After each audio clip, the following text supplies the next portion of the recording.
Hello ladies and gentlemen, welcome to my corner of the internet once again. My name is Jason, and today we're back with some more Gone Home.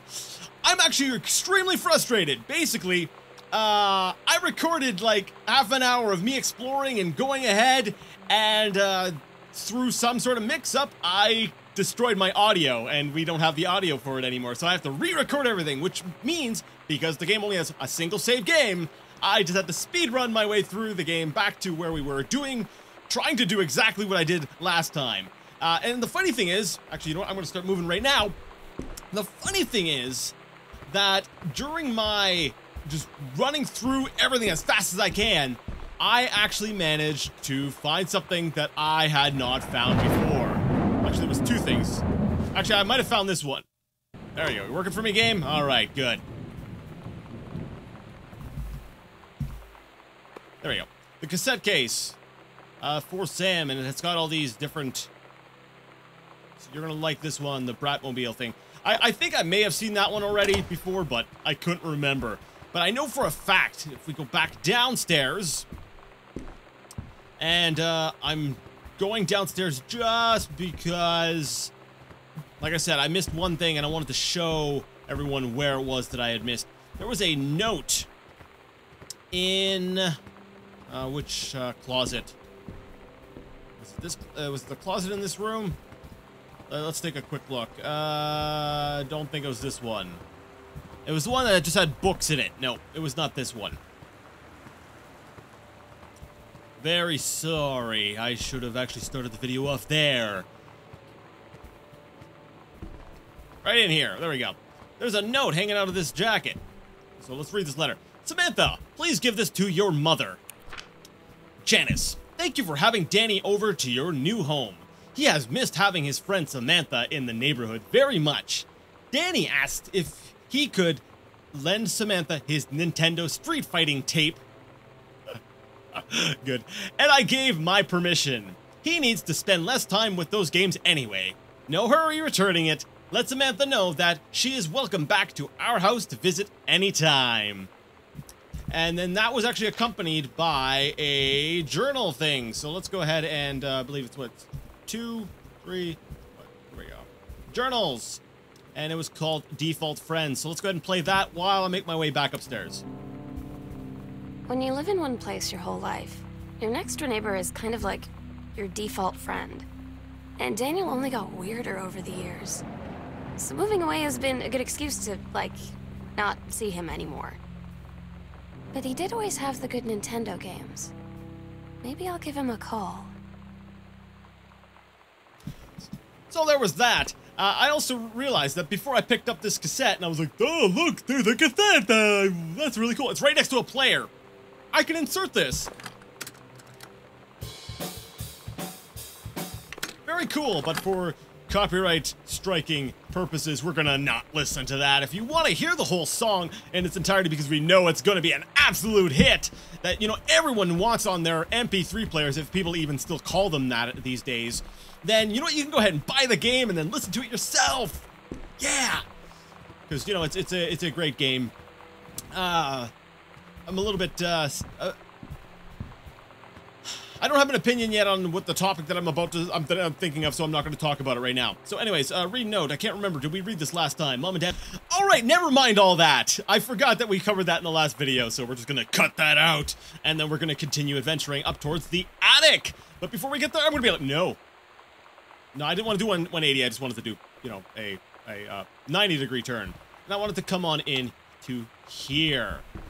Oh, this room pains me. I had so much fun in this room, and I was so excited, but you lost all that, so you won't get to see my initial reaction to anything. Basically, we've got sort of a sitting room. It's got, you know, an easel and, you know, paintbrush and a bowl. You know, when you say it out loud, it really doesn't sound all that exciting, but I was excited. So basically what we have here is a performance evaluation for Mr. Richard Patermack. Whatever. Mock. And this is written by our mother, Supervisor comments, Ranger Padermack has been indispensable during the course of the prescribed burn preparation and execution. I believe his expertise and dedication has been the deciding factor in the success of a very complex and challenging conservation effort. In the opinion of the Flintlock Forest staff, Rick's contributions to daily operations have become essential to the outfit's continuing success. To this end, I will be formally submitting paperwork requesting his permanent reassignment to this facility. Janice Greenbrier. Now, what I think about this, I don't know. On its own, it looks innocent enough, but we know that there's the possibility that there were some marital issues going on at the same time. And I'm wondering, I'm like, was the mom fooling around? You know, does she have a thing for this Richard Padermack? Maybe. We have another cassette tape player thing here. And there's a cassette somewhere nearby. It's over here on the chair. And this is another Heavens to Betsy, nothing can stop me. It's another one of those Bratmobile things. And if I recall correctly,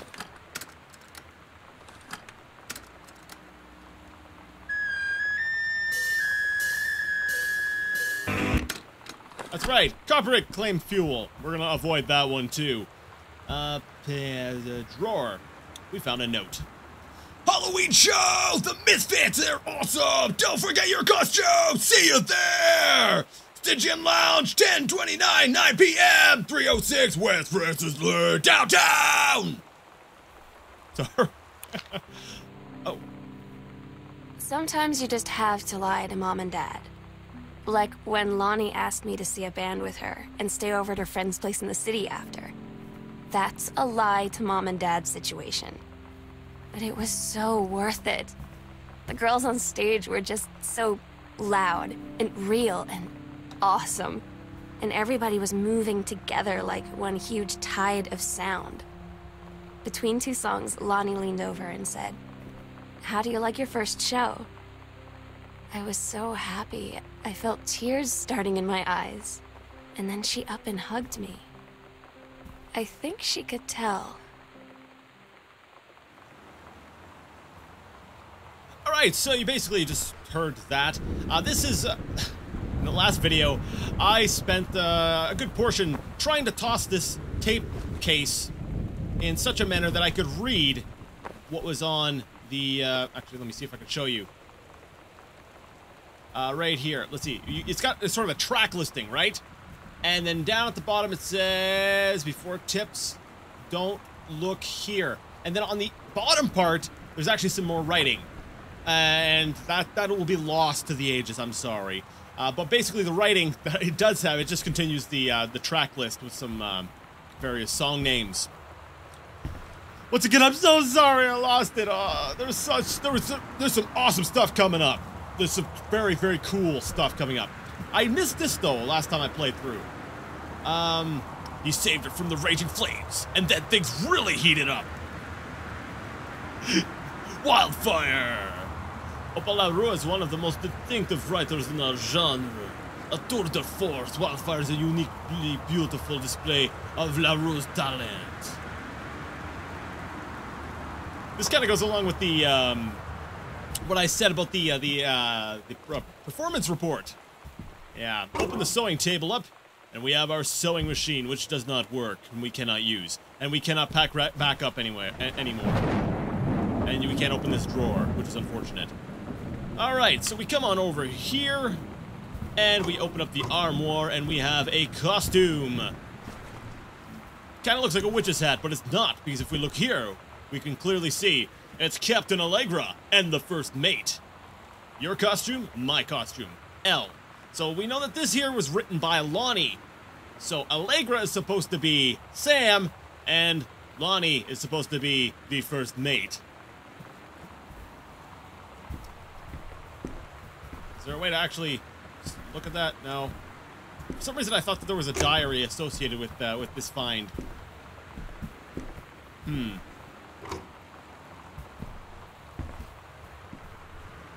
Maybe I'm wrong. Oh yeah, one thing. Turn off the light. Remember the red lights by the attic? They're bleeding through the wall. Bit of a glitch there. It happened last time, so I know it happens every time. So it's a bit of, we'll say, a bit of a problem where the light's not colliding properly with the wall, and it's just, you know, it just bleeds through. All right, so the moment you've all been waiting for. Dun dun dun dun dun dun dun. Sam's darkroom. Do not enter if red lights are on. All right, let's pull down to open and enter the attic. Oh, what's that? It's locked? Oh yeah, I guess we're not going there. I did miss something, didn't I? I missed something. What did I miss?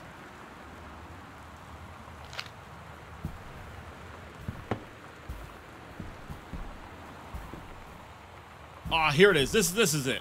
Open the folder. That's right. We examine the map. Lonnie! Holy crap! I was in the library and I noticed something in the corner and I found a secret passage and it had Oscar's creepy old stuff in it. Question mark, question mark, question mark, question mark. I may have miscounted. Oh my god! I have got to see this! We're skipping 6th! So basically, when I saw this, my mind I blew my mind. I was like, holy cow, really? And I'm looking at it, I'm like, the bathroom, mom and dad's room, the closet. I'm like, wait, I was in that closet. There was a secret passage there? It leads down to the library. So, and now we can go hit 2 and it marks the secret passage on the map.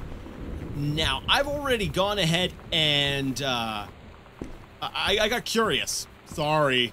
And what I did was I actually went to see if you could open up the passage without finding that letter, and you can. So if you already know that the secret passage is there, or if I just had been more thorough with my my exploring, I would have been able to find it on my own. But it's hidden really, really well. Like, it's right here.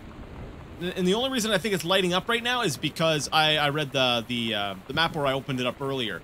But you can see there's like no real. Let me see. Is there a seam? Yeah, you can see a very faint seam if you really look carefully. See, right there. But anyways, opens up and I saw this and I was like, so awesome.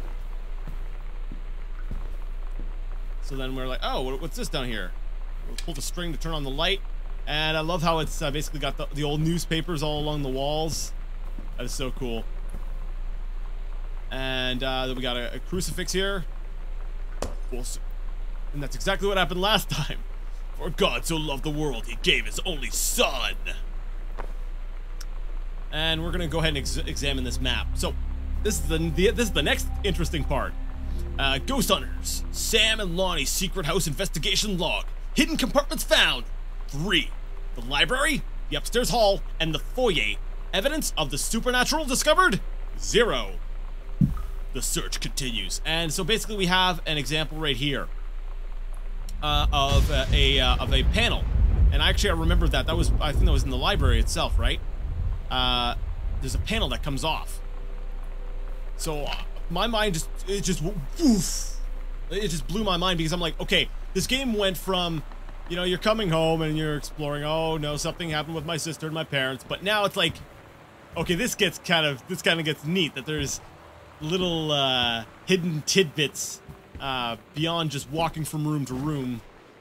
So grab the loose panel, put that over there, and beneath it we have The Misfits, Saturday, October 29th, plus special guest Maidenhead Station. I'm not even sure if I'm pronouncing that properly. 306 West Franklin Street. At Todd's brother's place after the show, there was only a futon to sleep on, so Lonnie and I shared it. The lights went out.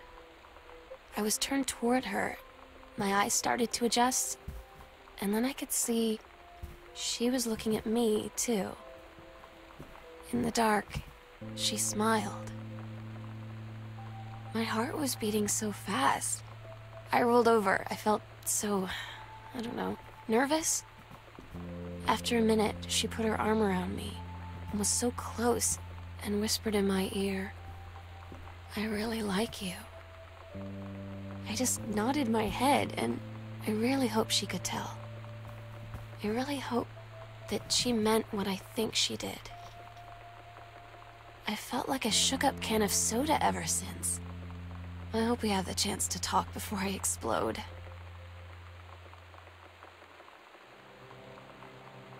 All right, now, if it wasn't clear before what was going on, I'm pretty sure we all are pretty sure now what's going on. So, that's actually where we left off last time. I really crammed in the content, so I'm sorry about the bit more of the rushed approach. Going forward, things should be a little bit more, you know, non-rushed. But you know what? We're not going to stop here. No, to make up for that, we're going to continue right here. This is where I was last time, and you know what? I had not opened it up, so this here is going to be fresh. From now on, everything is fresh. All right, I'm not going back over anything. So grab loose panel. And what do we have? We've got a story and a second combo scrap. 501. Right, 3 times stop at of Sam private. Property of Sam is probably what that says. So 50. Okay, this is going to be important. I have a feeling this is it might be part of the locker combination. Half of Sam's locker combo added to the backpack. I'm a genius.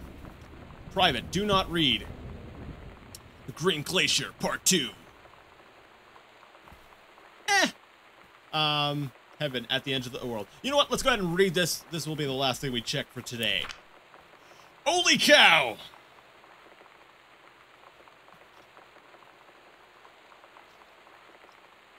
Throat's gonna need some water for this one. Allegra and her scouting party peered down warily through the dense canopy of rustling leaves from their perch high in the forest branches. Mere feet away, sunlight shone brightly off the inner ice walls of the glacial basin in which the forest grew.